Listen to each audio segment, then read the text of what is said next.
Vamos fazer a prece, então, para iniciarmos. Querido Mestre Jesus, querido amigo dos nossos corações, colocamos-nos, Senhor, diante, visualizamos teus olhos que brilham para nós. Remarcamos, Senhor, teu sorriso doce, eterno. Senhor, sorri para cada um de nós, feliz, porque abrimos nossos corações, rogando, Senhor, a tua presença. Abençoe-nos, Mestre, e estenda sobre nós tuas mãos de amor. Derrama sobre nós, Senhor, tua luz. Esta luz que nos mostra o caminho da redenção, da transformação. Abençoe, Senhor, cada um de nós com a tua paz, para que esta paz tranquilize nossos corações, nossas vidas. Derrama, Senhor, sobre os nossos lares, sobre os nossos familiares, as bênçãos do alto, para que cada um, Senhor, possamos receber estas alegrias que o Senhor nos concede. Abençoe, Senhor, o nosso Evangelho, este estudo que nos permite conhecer-te, o estudo que nos permite conhecer os teus ensinamentos, conhecer a nós mesmos. Não há como nos transformarmos, Senhor, sem que conheçamos interiormente, sem que façamos uma análise dos nossos sentimentos, das nossas emoções. Ajuda-nos, Senhor, a conhecermos a nós mesmos. Agradecemos, Mestre, a alegria das presenças espirituais que vêm a nós, que nos envolvem com carinho, e nos trazem do mundo espiritual estas energias benfazejas, que nos trazem saúde e paz. Possamos senti-los, sentir as intuições, as inspirações. Permita-nos, Mestre, através do conhecimento, tomarmos consciência de nós mesmos e do mundo em torno de nós. E que possamos aproveitar cada bênção que recebemos para aprender, para crescer e avançarmos no caminho do bem. Fica conosco, Senhor. Abençoe nossas vidas, nossos lares e permaneça ao nosso lado todos os dias. E assim.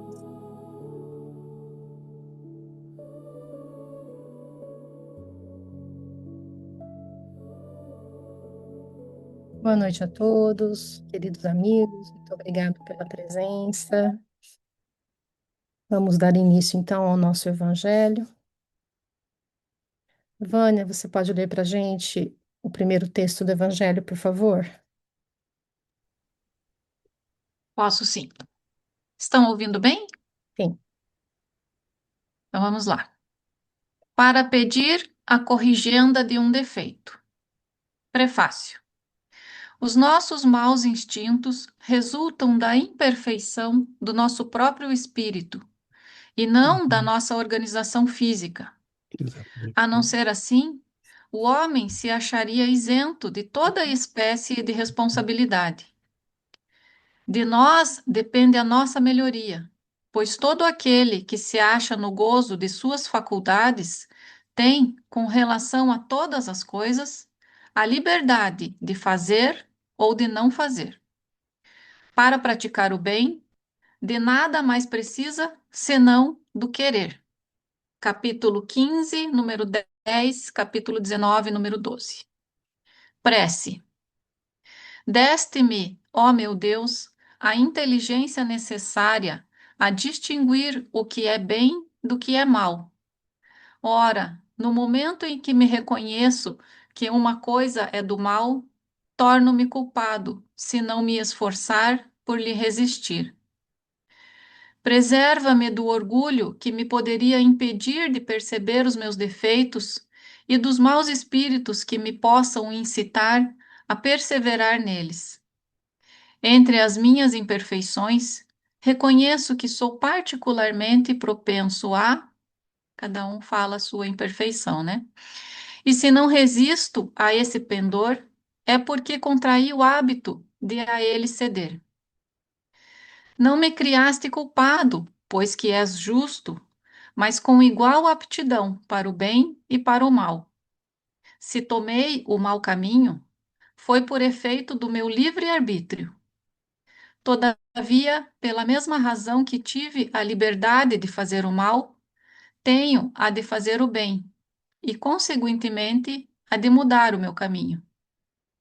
Meus atuais defeitos são restos das imperfeições que conservei das minhas precedentes existências. São o meu pecado original, de que me posso libertar pela ação da minha vontade e com a ajuda dos espíritos bons.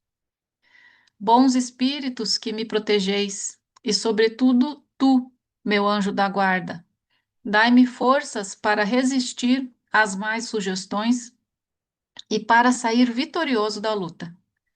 Os defeitos são barreiras que nos separam de Deus, e cada um que eu suprima será um passo dado na senda do progresso que dele me há de aproximar. O Senhor, em sua infinita misericórdia, houve por bem conceder-me a existência atual para que servisse ao meu adiantamento. Bons espíritos, ajudai-me a aproveitá-la, para que não me fique perdida e para que, quando ao Senhor aprouver me retirar, eu dela saia melhor do que entrei. Capítulo 5, número 5, capítulo 17, número 3. Allan Kardec, o Evangelho segundo o Espiritismo, capítulo 28. Obrigada, Vânia. Nós em nós. As alegrias do serviço espiritual funcionam como sendo o melhor dissolvente de nossas mágoas e desencantos. Quando elegemos o pessimismo para companheiro, somos sempre tentados a fixar unicamente sombras e mais sombras. E, sinceramente, possuímos razões suficientes para considerar a luz e o bem, tão somente o bem e a luz. Atendamos à vida e melhoremos a vida com o entusiasmo de nossa fé. O Senhor nos concede as dificuldades, o Senhor nos conhece as dificuldades e dar-lhes-á solução em momento oportuno. Não permitamos que a sombra se nos insinue no espírito, anulando-nos as faculdades de realização, sejam quais forem as circunstâncias. Trabalhemos olvidando-nos. No mundo, a criatura mais difícil de carregar somos nós para nós mesmos. Suportamos o assédio de tempestades, injúrias, desafios e problemas da vida externa com entendimento e capacidade de superação evidente. Mas, em se tratando de nós em nós, não é fácil vencer a carga de obstáculos mentais que se nos vão acumulando no pensamento, somando temor, desilusão, inibição, angústia. Frenemos os impulsos à descida para o desalento e subamos em espírito no rumo do otimismo e da esperança. Basta algum esforço de nossa parte nesse sentido, e Jesus, por seus mensageiros, Conferir-nos-á o acréscimo preciso de recursos com que varrer a noite que, porventura, nos esteja visitando o coração. Um texto de Batuíra, que encontramos no livro Mais Luz, Psicografia de Chico Xavier.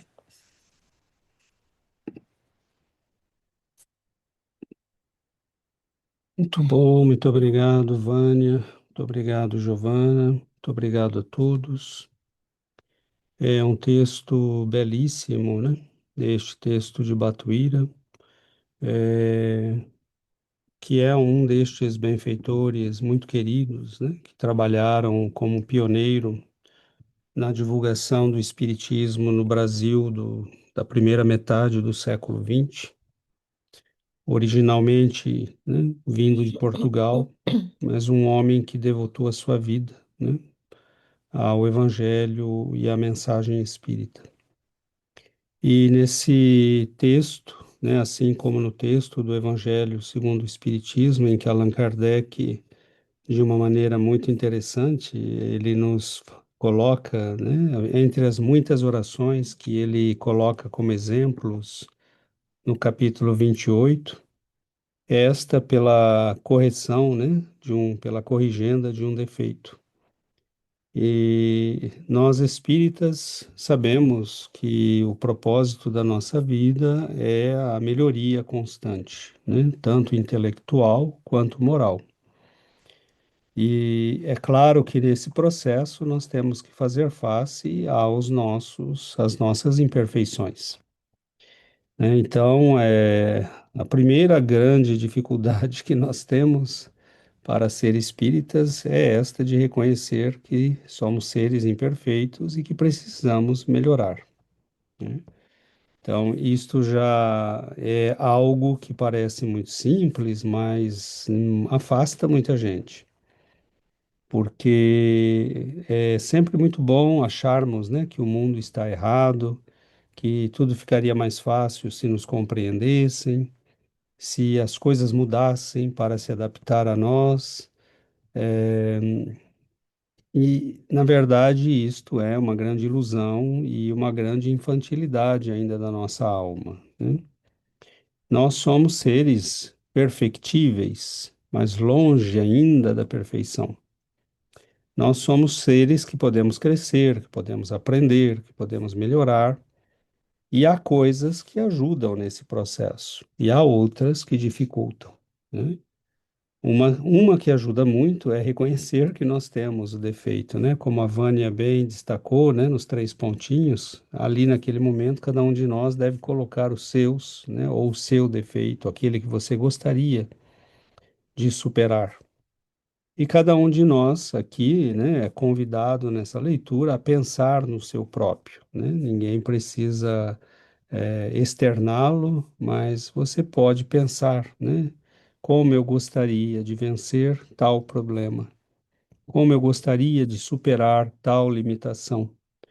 E estranhamente nós poderíamos até assustar, né? Se ouvíssemos o pensamento um do outro, porque só Deus sabe, né? O que está na cabecinha de cada um.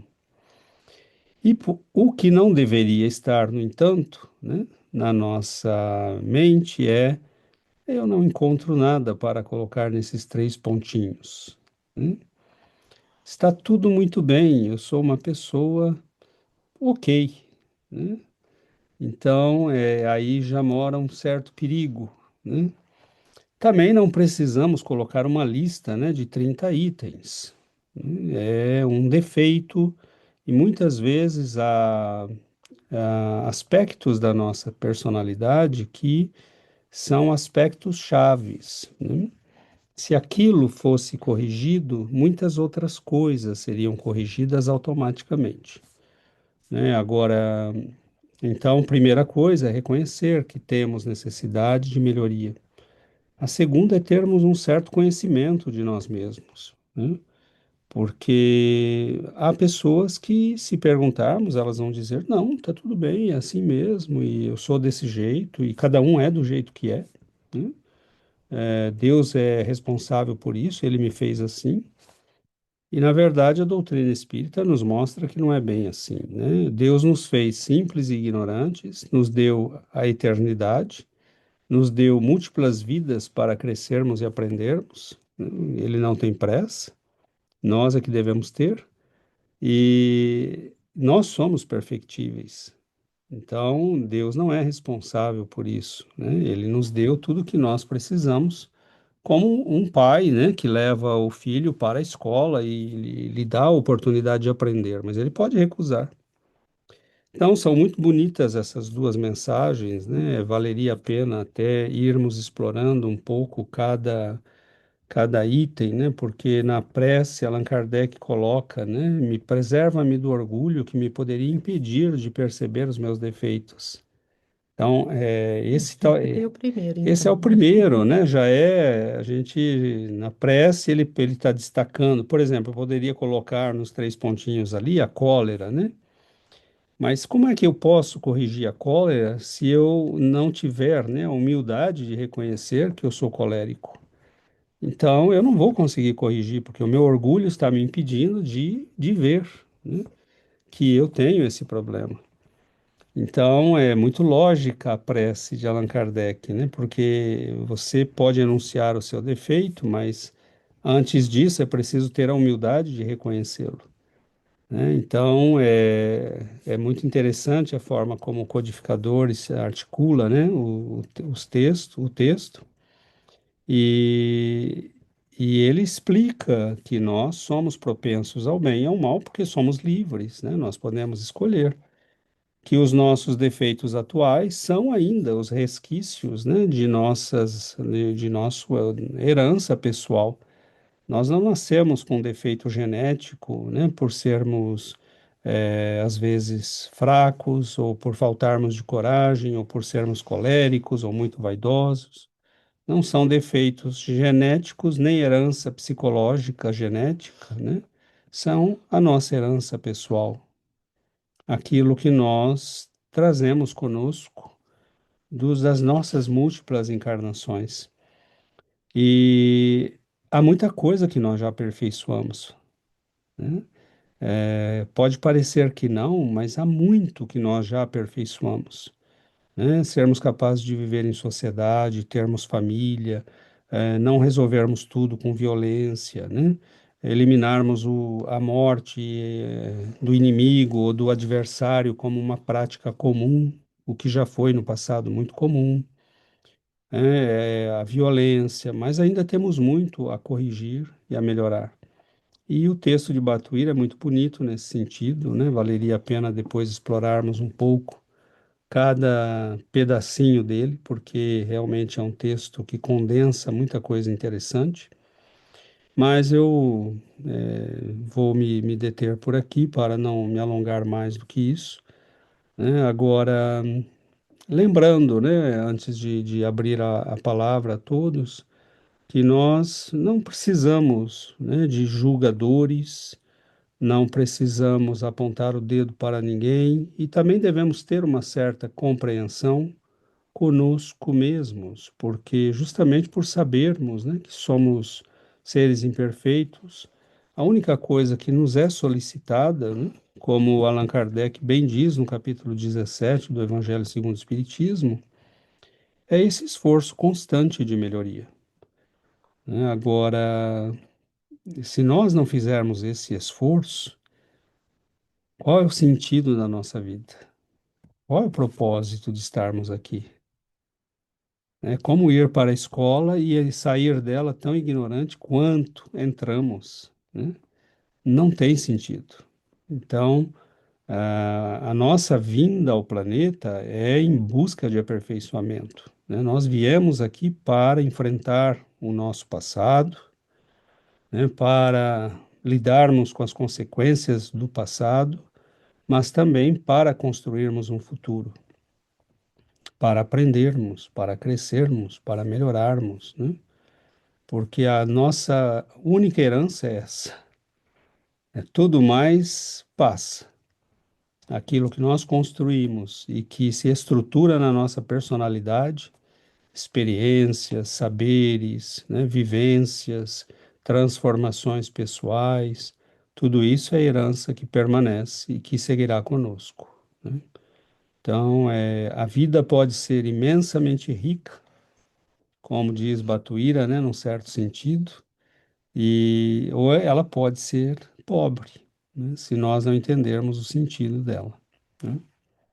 Então, nós abrimos a palavra, se tivermos amigos interessados em participar, para que possamos enriquecer as nossas reflexões desta noite. Então, palavra aberta.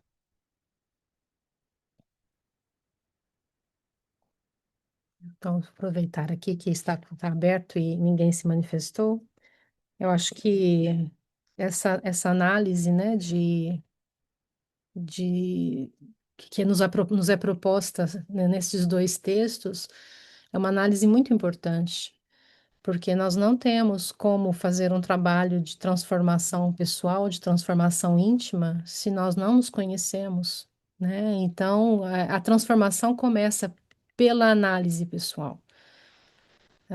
Não há como transformar-se em uma pessoa humilde, né, que é o propósito do Evangelho, é nos tornarmos um ser onde a humildade, né, esteja implantada, né, seja praticada, se nós não nos reconhecemos orgulhosos. Então, não importa qual seja, né, existe uma lista de problemas, né, que nós podemos fazer. Orgulho, né, arrogância.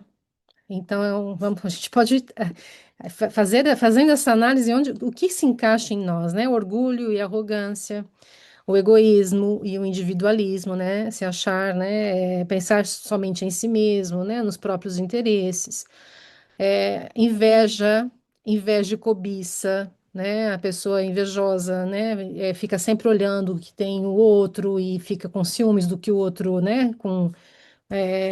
Fica ressentido, né, com as conquistas alheias, a impaciência e a intolerância, né, que é a incapacidade de tolerar as frustrações, as opiniões divergentes das nossas, a fofoca, o julgamento precoce, né, onde a gente não pode ver uma oportunidade, a gente quer fofocar, né, falar e julgar os outros, a preguiça e a procrastinação, a teimosia e a rigidez, a raiva excessiva, impulsividade.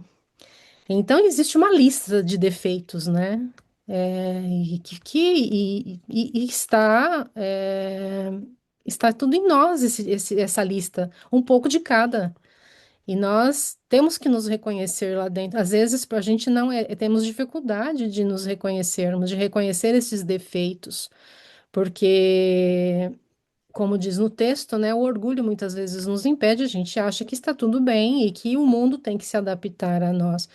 Então, essa análise íntima, né, como pede Santo Agostinho, né, como diz no texto do Evangelho Santo Agostinho, que nos convida a fazermos a todos os dias, né, fazermos uma revisão do nosso dia e analisarmos as nossas ações, os nossos pensamentos, os nossos sentimentos, o que nós sentimos, né, em relação a algo que aconteceu, o que nós pensamos do outro. Então, essa análise cotidiana nos permite esse autoconhecimento. E quando nós reconhecemos os nossos defeitos, né, então, antes de mudar o outro, nós temos que fazer o esforço de mudar a nós mesmos, porque nós não temos o poder, isso já foi estudado, é muito difícil mudar alguém, se esse alguém não quer mudar. Se esse alguém não se implica na mudança pessoal, nós não conseguimos mudar ninguém. Nós só conseguimos mudar a nós mesmos. Então, esse é um exercício de fundamental importância se nós queremos aproveitar a nossa encarnação, né? Porque nós estamos desenvolvendo nesse mundo a ciência da alma, né? E a ciência da alma não se aprende sentada num banco de escola, né? A ciência da alma é essa construção, essa transformação maior que nós viemos buscar neste mundo, né? E nós temos todos os instrumentos necessários, Deus nos dá de tudo, né? Nós temos bênçãos e bênçãos que muitas vezes a gente não reconhece, né? Não se dá conta, mas nós temos tudo que nos é necessário para corrigirmos os nossos problemas, os nossos defeitos. Basta que nós identifiquemos os nossos defeitos, né? Que essa é a parte mais difícil. Porque se esse defeito não é identificado, como trabalhar sobre ele? Então, naqueles três pontinhos, né, que nos é deixado no texto do Evangelho, na oração, é preciso que a gente coloque um de cada vez. Não adianta também colocar uma lista, né, de vários, porque nós não temos condições de combater vários defeitos ao mesmo tempo. Mas se nós nos empenharmos nesse trabalho interior, né, para que um deles, um defeito de cada vez seja trabalhado, a gente já vai melhorando. Então, o objetivo é de trabalhar, né, a melhora da alma, né, do espírito, ela é lenta e não acontece de um dia para a noite, né, da noite para o dia. Então, é preciso paciência conosco mesmos, mas é preciso trabalho, senão nada acontece, né? Nós, nós esperamos, né, que, como na matemática, né, tem a curva exponencial, mas demora muito para chegar no ponto em que a curva começa a crescer, né, de maneira exponencial. Às vezes fica naquele platô, né, durante muito tempo. E muitas vezes para nós é esse longo caminho, né, quase na horizontal, que é o mais difícil, né? A inclinação é muito pequena até que ela comece a se acelerar. Mas se nós não fizermos o acúmulo, né, das experiências nesse percurso e formos aprendendo, e é interessante porque pequenos desvios, né, hoje todo mundo conhece essa noção, né? Você tem dois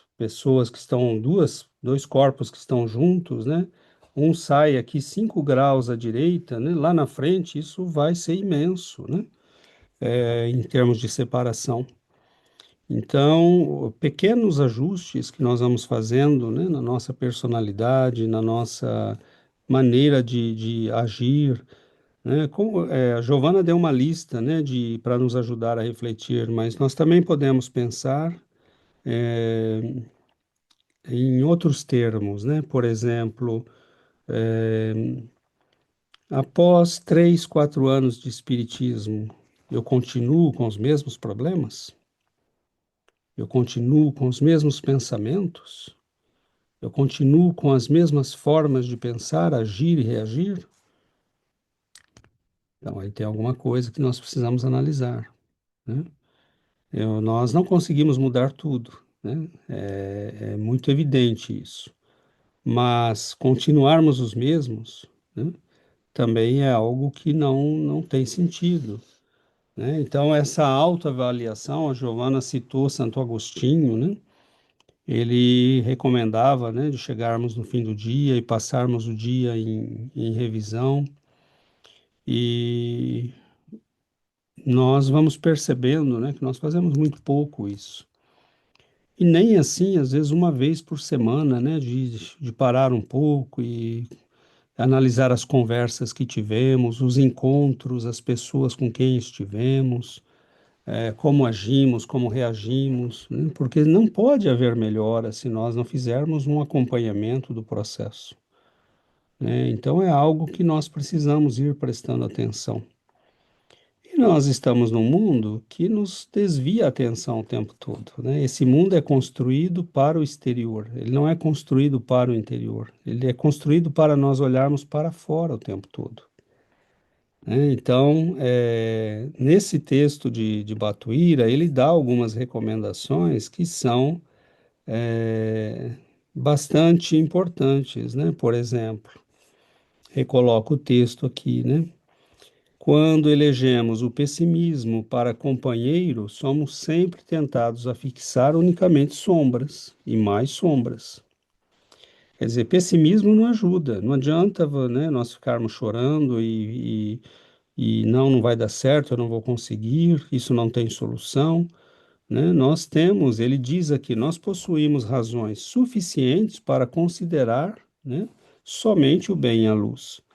Porque, na verdade, nós temos muitas bênçãos na nossa vida, né? A gente fica sempre olhando para o que falta, né? Então, é lógico que sempre nós vamos estar tristes e abatidos, porque nós sempre olhamos para o que falta, né? Então, não é uma coisa muito que ajude muito no nosso processo de crescimento, né? Ele diz: atendamos à vida e melhoremos a vida com o entusiasmo de nossa fé.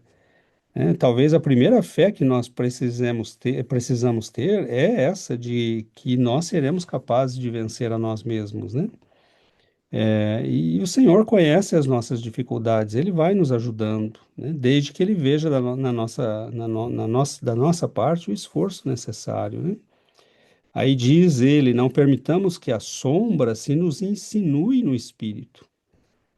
Porque se isso acontecer, o que que ela faz? Ela anula nossa capacidade de realização, né? Sejam quais forem as circunstâncias, não permitamos que as sombras se nos insinuem no espírito. E lá no texto de Allan Kardec, né, ele diz o quê? Né? Ele diz: preservam-me do orgulho que poderia impedir de perceber os meus defeitos e dos maus espíritos que me possam incitar a perseverar neles, né? Então ele está dizendo o mesmo, né? São as sombras, né, que nos envolvem e nos incitam a perseverar no que não serve para o nosso crescimento, né? Trabalhemos olvidando-nos, porque o esquecimento de nós mesmos é talvez a melhor forma, né, de nós transformarmos a nós mesmos. Nos apliquemos em algum trabalho útil, né, em que nós sejamos capazes de simplesmente pensar nas necessidades dos outros, né, e não somente em nós. Ele fala nessa parte aqui, um texto é muito bonito, né? Suportamos o assédio de tempestades, injúrias, desafios e problemas da vida externa com entendimento e capacidade de superação evidente. Mas em se tratando de nós, em nós, não é fácil vencer a carga de obstáculos mentais que se nos vão acumulando no pensamento, que somam, né? Temor, desilusão, inibição, angústia. Então, é importante nesse momento, né, nós tomarmos muito cuidado com o que nós fazemos com o nosso pensamento, com as nossas emoções, porque o acúmulo destas energias vão nos levando, né, à descida para o desalento, né? Então ele diz: busquemos o otimismo e a esperança, né? É muito bonito o texto de Batuíra nesse sentido, né? Muito rico. É um texto muito simples, muito curto e belíssimo no sentido de indicar para todos nós onde prestarmos atenção.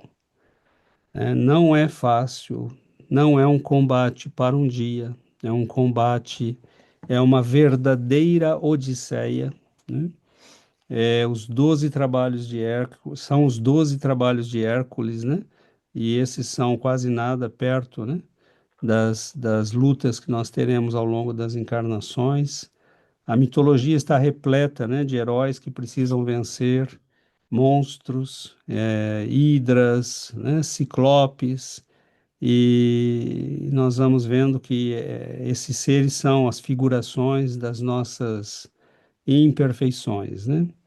Que nós possamos manter o bom ânimo, o otimismo, a fé, porque senão nós não somos capazes de caminhar, né? Alexandre? Era isso que eu ia falar, né? Como o pessimismo, né? Ele fala, o pessimismo nos faz viver nas sombras, né?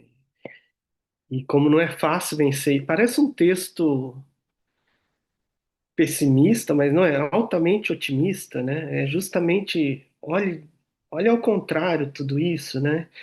Ele fala, não, não é fácil, né, vencer as cargas que temos em nós de derrota, de temor, e a gente vai guardando isso, né? Isso às vezes tem um efeito acumulativo, né? Tive uma semana difícil e de poucas realizações, queria ter feito mais do que eu fiz.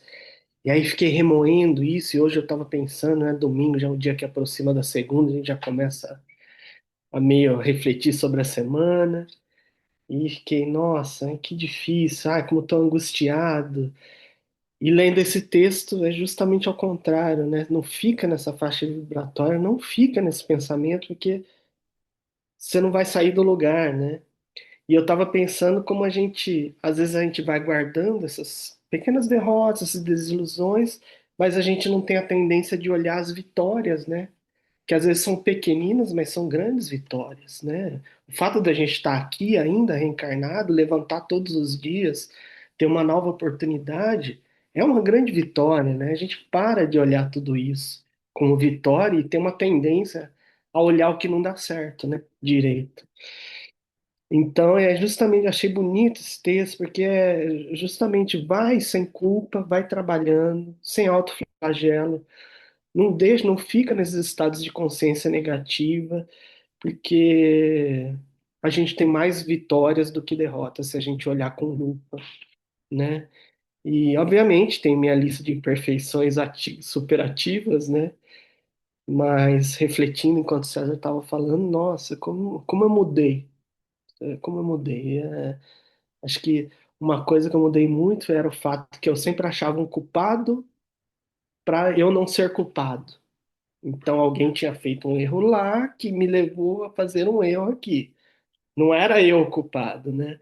Mas agora não, agora eu reflito, não, acho que a culpa é minha, a culpa é minha. E cada vez mais eu sou capaz de pedir desculpa. Às vezes dói, às vezes é difícil assumir tudo isso, mas é um trabalho. Hoje muitas vezes eu consigo, desculpa, eu errei, não vai mais se repetir. E como ele diz, né, ele cita lá o orgulho como primeira fonte, né, porque é uma coisa que cega a gente, né, é uma coisa que impede de ver todos os outros defeitos, né.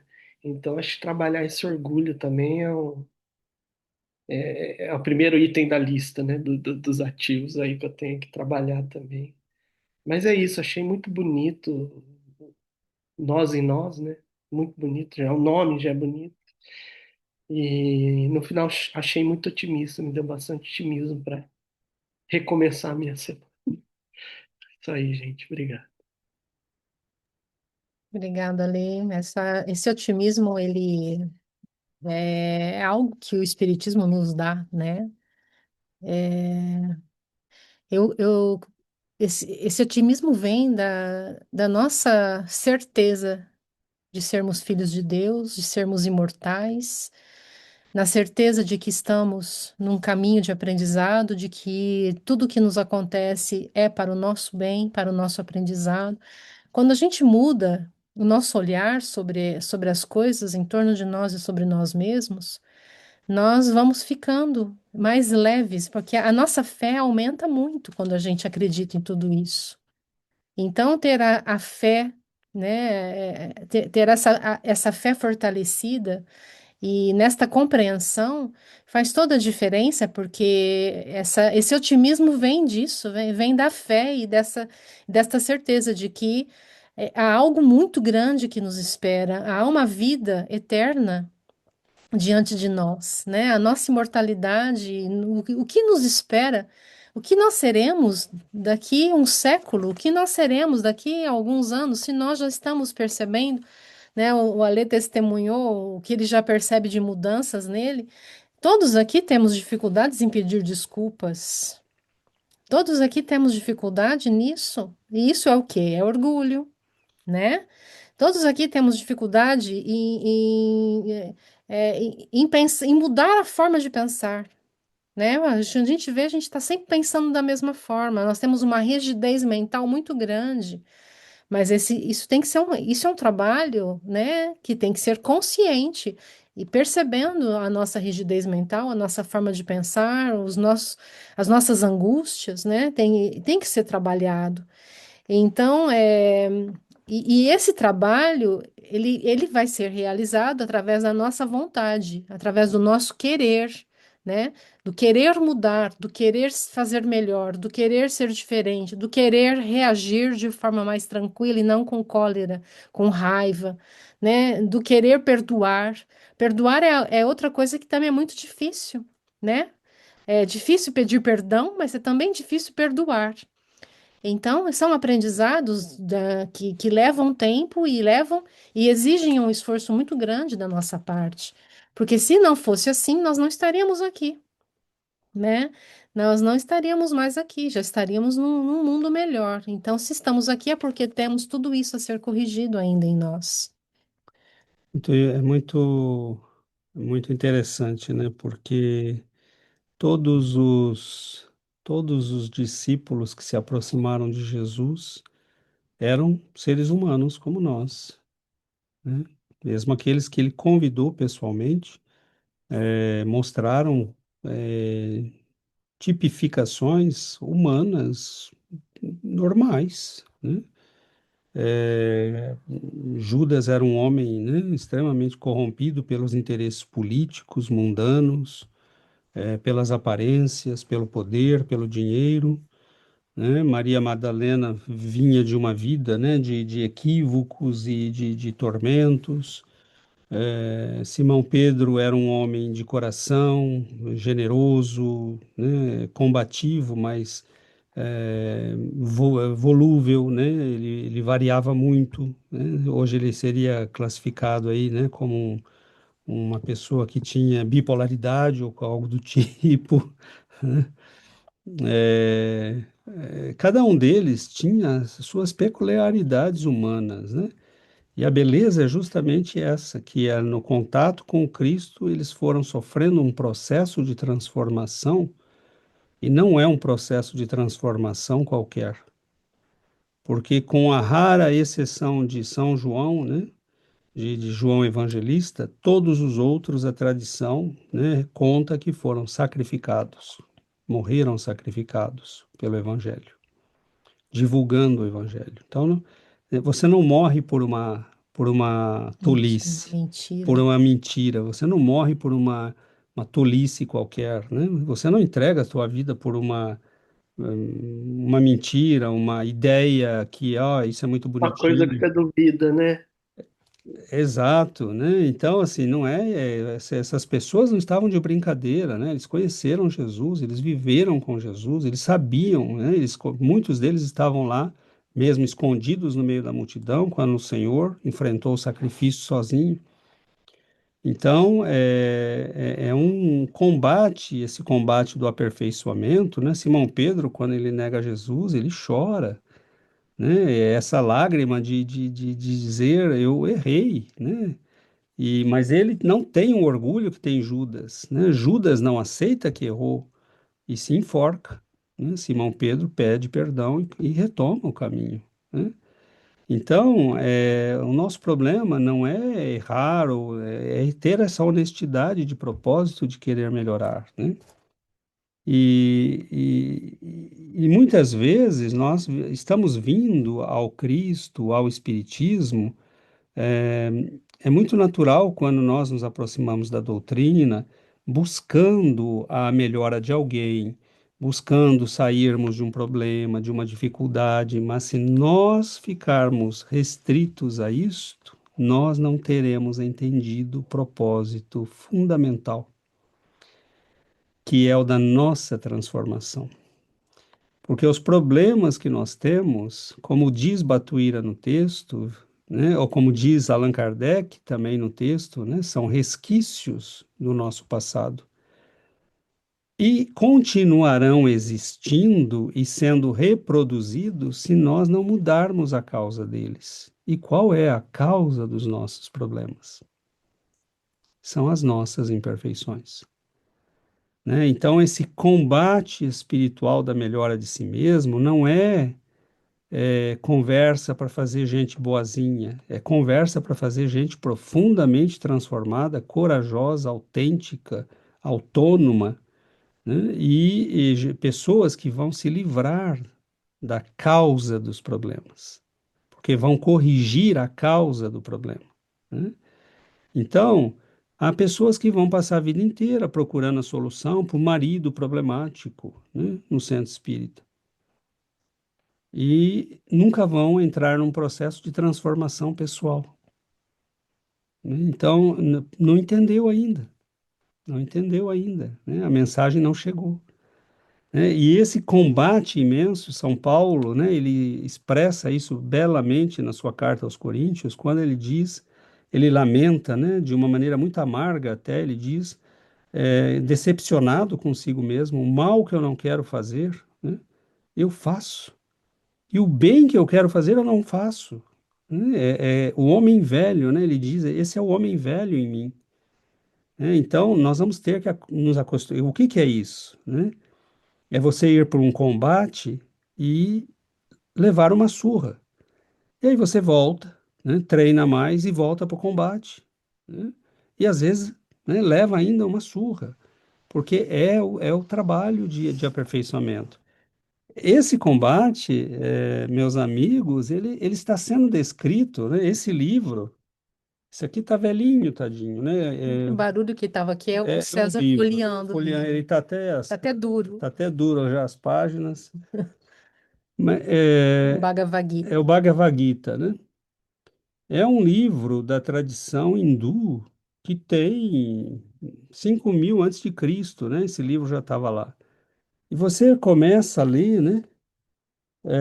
Você tem um sábio, né, falando com um príncipe, né, que está se preparando para uma possível guerra, né, contra uma família que é uma família é a sua família, né?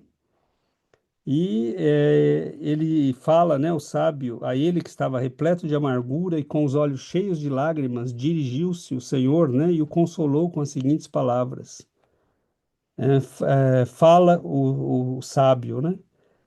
Falando ao príncipe que está hesitante diante do combate. Neste momento decisivo, ó Arjuna, por que te entregas a semelhante desânimo?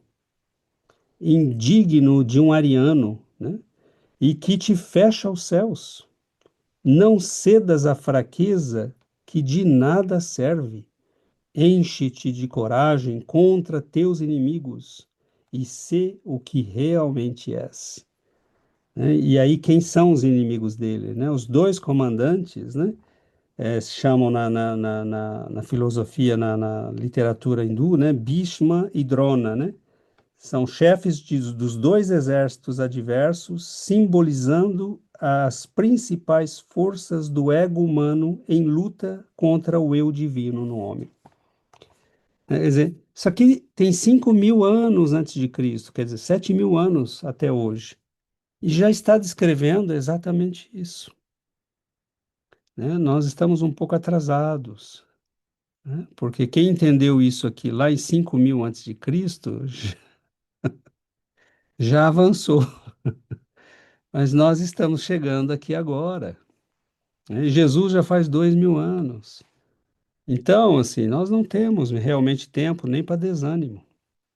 Desânimo é uma coisa para quem tem tempo, né? Nós não temos mais esse tempo, né? Se deixar invadir por desânimo, por sombra, por hesitação, né, nós vamos apanhar muito, né? E daí? Nós vamos nos decepcionar muito conosco mesmos, não é com os outros, né? É conosco mesmo. Mas e daí? Né? É seguir, né? É Alexandre, depois Júlia. Essa visão da vida, né, pessimista, otimista. Ontem eu assisti um filme absolutamente espetacular com Anthony Hopkins, uma história verdadeira de um cara que era bom, ele tinha um ótimo emprego em Londres, inglês, e ele visita um campo, ele trabalhava com investimentos, e ele visita um campo de concentração para a invasão de Hitler da Alemanha a, a Praga, né? E já estão exilados lá os judeus, né? E o inverno está chegando e ele olha tudo aquilo e fala: Meu Deus, e essas crianças, o que que vai acontecer? A mulher da instituição falou: provavelmente vão morrer de frio, né? Não vão conseguir atravessar o inverno nessas condições. E ele fica muito tocado e ele começa a fazer. Não vou contar o final do filme, mas vou contar um pouquinho só para entender. E ele começa a fazer, ele começa a achar famílias de adoção na Inglaterra e ele começa a enviar as crianças sem dinheiro, ele começa a pedir doação, né? Ele tinha uma boa vida, mas não tinha dinheiro para mandar. E o governo dificultou, o governo inglês. Eu quero uma taxa de tanto para você mandar 50 libras para cada criança. Não sei. Ele não tinha esse dinheiro. Ele foi pedindo, foi achando famílias para adotar. E no final ele conseguiu mandar 669 crianças adotar. Mas o último trem, que traria maior quantidade de crianças, que eram 250, não chegou. Hitler atacou, pôs todo mundo no campo de concentração e provavelmente essas crianças morreram, né? E eles viveu uma vida completamente amargurada porque ele só pensava nesses 250 que ele não conseguiu salvar. E no momento do filme vão mostrando e falando: Nossa, você não percebeu o que você fez? Você salvou 669. E vai se revelando coisas, né? Ele vai vendo famílias constituídas das pessoas que ele salvou. E aí ele começa a tomar dimensão da coisa e olhar diferentemente. Não pelo que ele tinha falhado, mas pelo que ele tinha acertado. E muda completamente a vida dele. Um filme lindíssimo. Depois eu vou ver se eu consigo mandar o nome para vocês, eu não lembro o nome, mas uma história real. Mas essa visão, viveu amargurado porque só estava olhando o que não conseguiu. E é frustrante, lógico, né? Vi 250 vidas que estavam na mão dele, né? Que ele tinha possibilidade de salvar, mas não teve culpa, não conseguiu salvar. Então é isso, né? O olhar também para a gente não ver só o que a gente erra, né? Olhar um pouco o que a gente acerta também, né? Filme lindo. Obrigado, gente. Obrigado, Ale. Muito obrigado pela sugestão. Depois você manda. Júlia? Sim. Ali também eu acho que como a gente também não pode, né, culpar os outros por um erro que a gente fez, a gente também não pode culpar o erro dos outros aceitando que a gente fez algo errado, porque no caso ele tentou, né?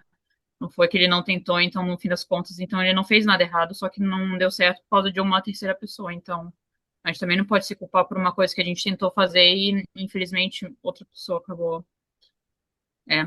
Mas o que eu queria falar é exatamente isso também do pessimismo, otimismo, que eu vejo, assim, várias pessoas, até ontem mesmo tive a oportunidade de falar com algumas pessoas que têm alguns problemas, né, pessoais, diferentes pessoas mais velhas que eu, e algumas delas acreditam em Deus, outras não acreditam em Deus, e no fim das contas, mesmo acreditando em Deus, se você se enterra no pessimismo, eu vi como elas, no fim das contas, são infelizmente parecidas, porque elas vivem uma vida sem rumo, assim, sem sentido, vive o dia, assim, sem pensar assim, óbvio que faz planos, né, com a família, com os amigos, tudo mais, mas vive, assim, só como de forma automática, porque vive pensando, a vida é ruim, e eu sempre tenho azar, e as coisas dão errado, e vão se afundando, assim, infelizmente, e também eu vejo, assim, acho que pessoas da minha idade, assim, que têm muitos potenciais e às vezes também têm, não diria um pessimismo, mas parece que às vezes tem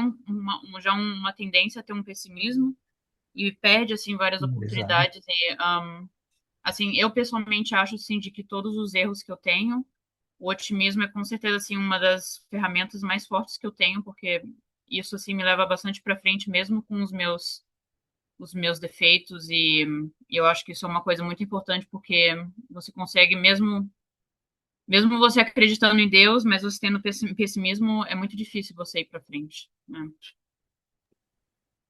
É, é meio contraditório, né? Se a pessoa acredita em Deus, ela deveria ser otimista por natureza, né? Porque é o que é um pouco o que Batuíra fala, né, no texto, quando ele diz: o Senhor nos conhece as dificuldades e dar-lhes a solução em momento oportuno, né?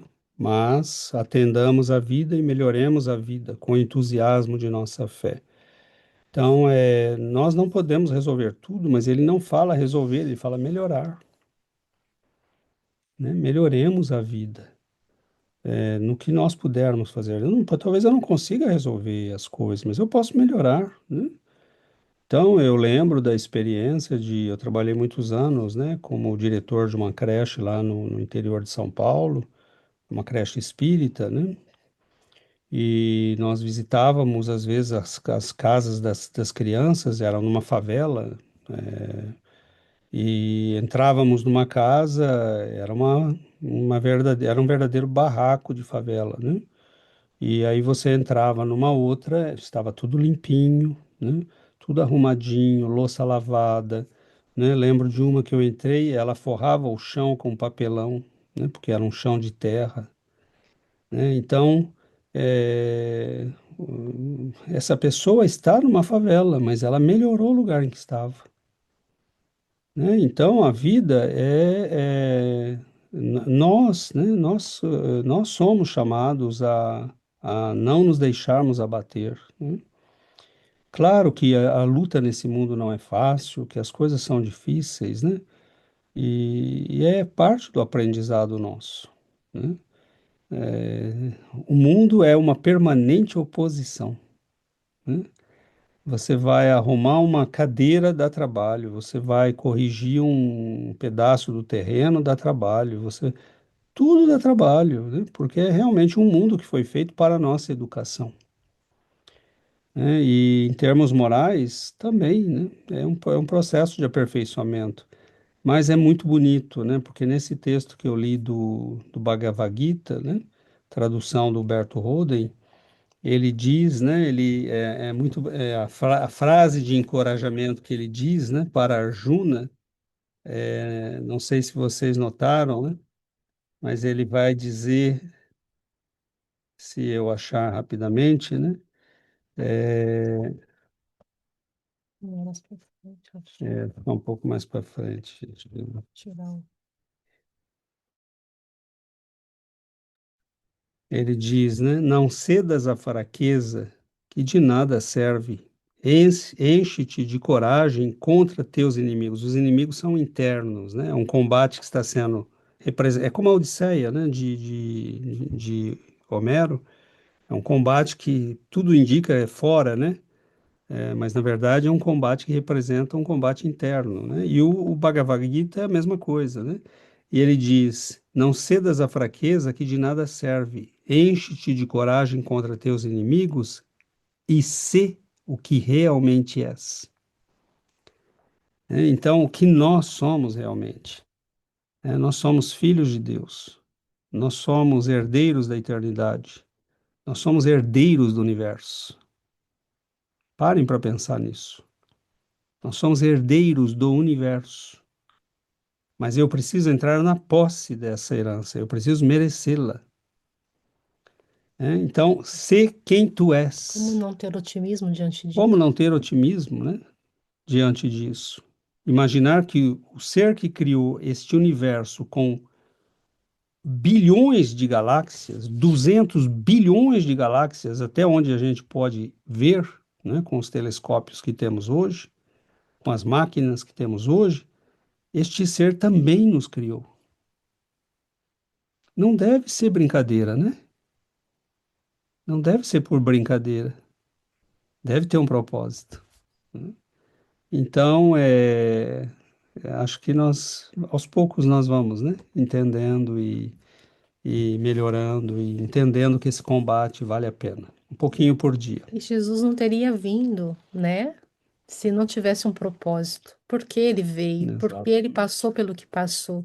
Foi para nos dizer: vocês são filhos de Deus, Quem nós somos? né? Somos filhos de Deus, temos um Pai que nos ama e que espera por cada um de nós. Então, a vinda de Jesus tem o propósito de nos levar ao Pai, de nos mostrar o caminho, de nos ensinar, né, o que devemos fazer, como devemos fazer para avançarmos nesse caminho. Então, refletir sobre isso não tem como, né, não ser otimista, né? O otimismo vem dessa certeza, né, de que o propósito é sublime, né, e é o propósito da nossa sublimação, né, como filhos de Deus. Muito bom, amigos. Então, podemos finalizar por hoje. Convidamos a todos para a nossa prece final.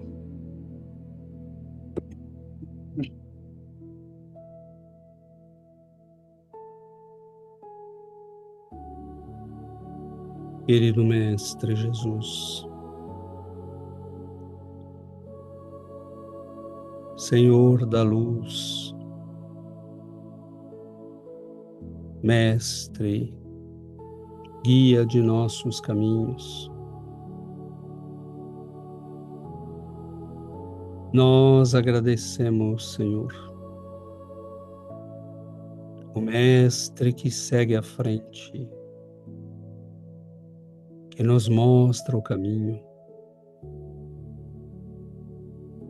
que nos ensina a direção,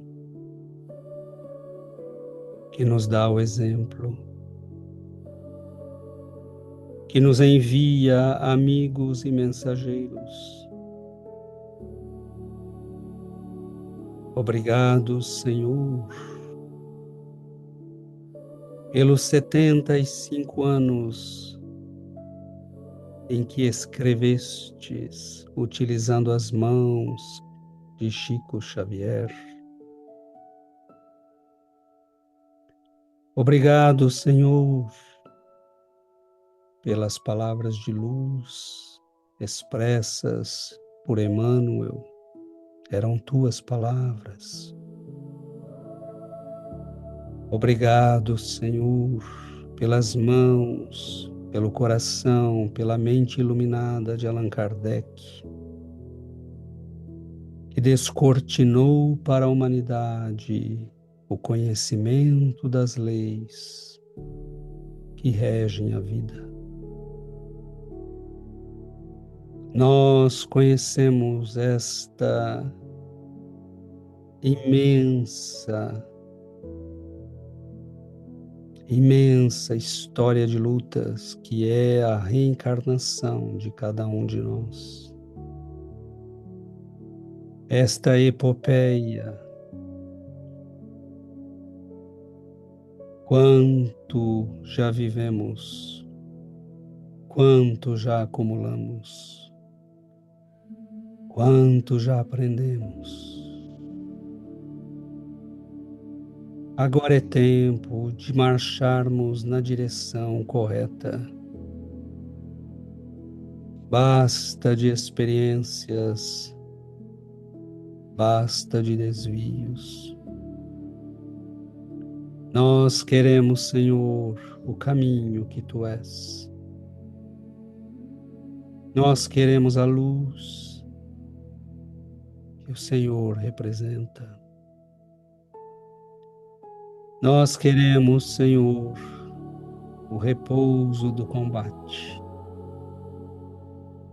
a serenidade da luta, pois desta vez é a boa luta, o bom combate. Abençoe-nos, Senhor, abençoe nossas vidas, pacifica e ilumina os corações que seguem conosco a jornada da vida. Derrama a luz da saúde e da paz sobre eles. Se estão prisioneiros do mal, das trevas, das obsessões, liberta-os, Senhor. Nós oramos, Mestre, lembrando igualmente das dores que graçam por este mundo, que muitas vezes são infinitamente maiores que as nossas.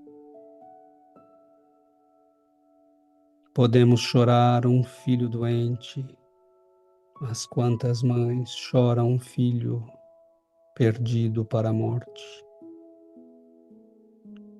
Podemos chorar, Senhor, as dificuldades, mas quantos tiveram seus lares e vidas destruídos em guerras, catástrofes? Ensina-nos, Senhor, a olhar para a dor dos nossos irmãos, para os pais aflitos, às vezes, na antessala de uma cirurgia, pedindo em silêncio: preserva-me, Senhor, meus filhos são pequeninos ainda. Nós oramos, Mestre, pelas lágrimas ocultas, pelos corações que se sacrificam em silêncio, pelos heróis da fé que o mundo jamais conhecerá. Nós oramos, Senhor, para implorar-te acolher-nos como alunos na tua escola da redenção. Que o Senhor abençoe as nossas vidas. Que o Senhor ilumine os nossos corações. Que o Senhor nos guarde na proteção do vosso amor. Luz de Deus, permita-nos, Senhor, a alegria de estarmos contigo. E que nós possamos, através da gratidão a estes benfeitores que nos envolvem,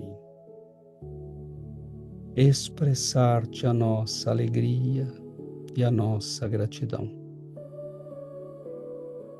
Que estes amigos queridos possam envolver-nos, derramar sobre nós as energias protetoras, para que tenhamos uma semana abençoada, protegida, iluminada. Fica conosco, Senhor. Abençoe-nos hoje e sempre. Que assim seja, Mestre.